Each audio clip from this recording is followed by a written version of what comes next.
Thank you for joining with me. We are in A Course in Miracles. This is the combined volume by the Foundation for Inner Peace.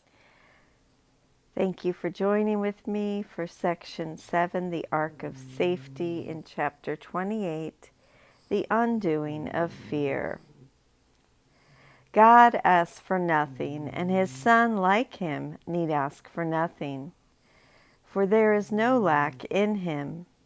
An empty space, a little gap, would be a lack, and it is only there that He could want for something He has not. A space where God is not, a gap between the Father and the Son, is not the will of either who have promised to be one. God's promise is a promise to Himself, and there is no one who could be untrue to what He wills as part of what He is. The promise that there is no gap between Himself and what He is cannot be false.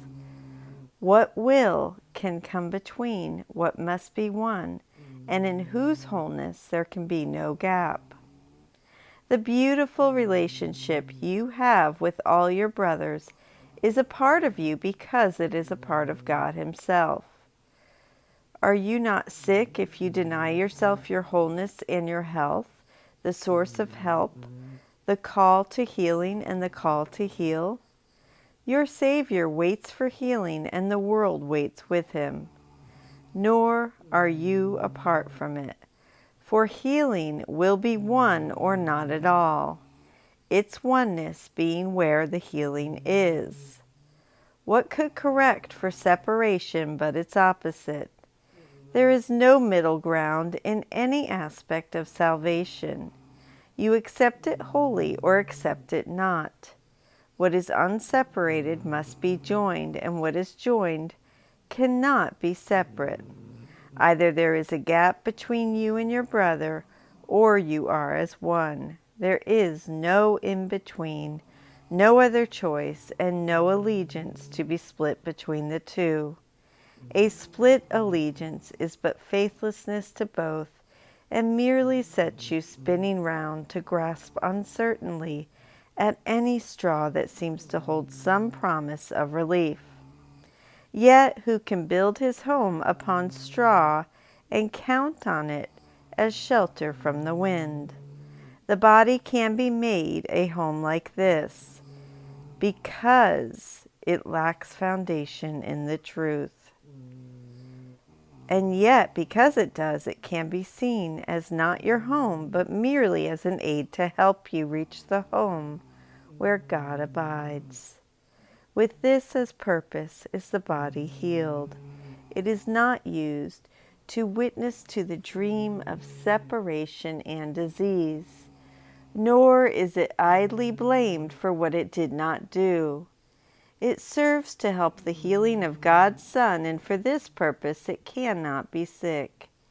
It will not join a purpose not your own, and you have chosen that it not be sick.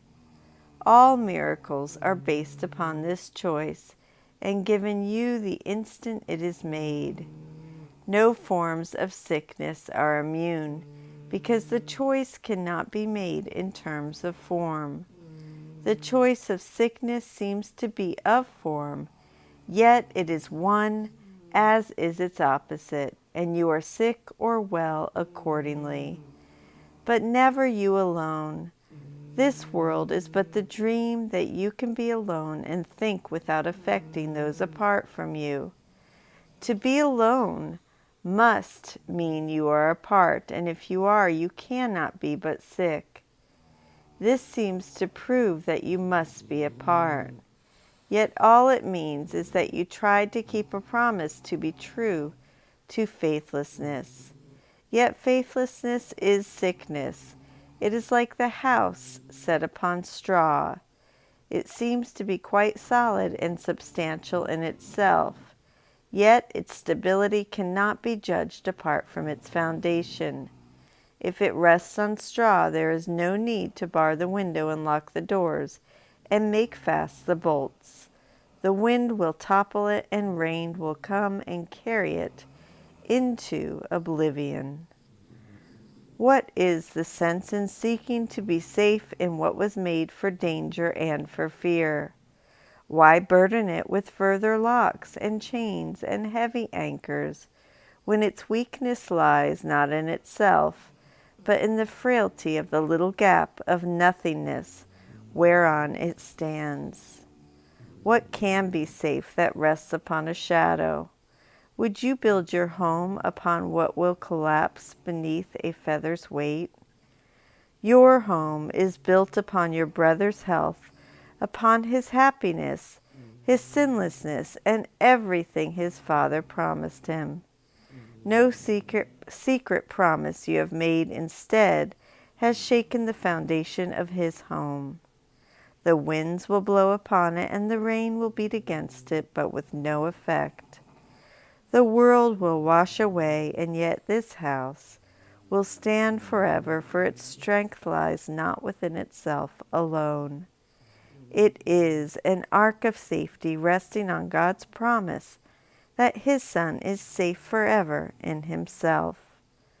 What gap can interpose itself between the safety of this shelter and its source?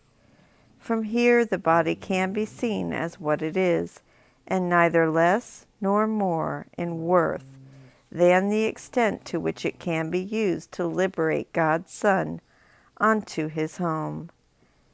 And with this holy purpose is it made a home of holiness a little while, because it shares your Father's will with you. That is the conclusion of Chapter 28, The Undoing of Fear, Section 7, The Ark of Safety. Thank you so much for joining with me today. I love you. I hope you have a beautiful day, and I will see you tomorrow.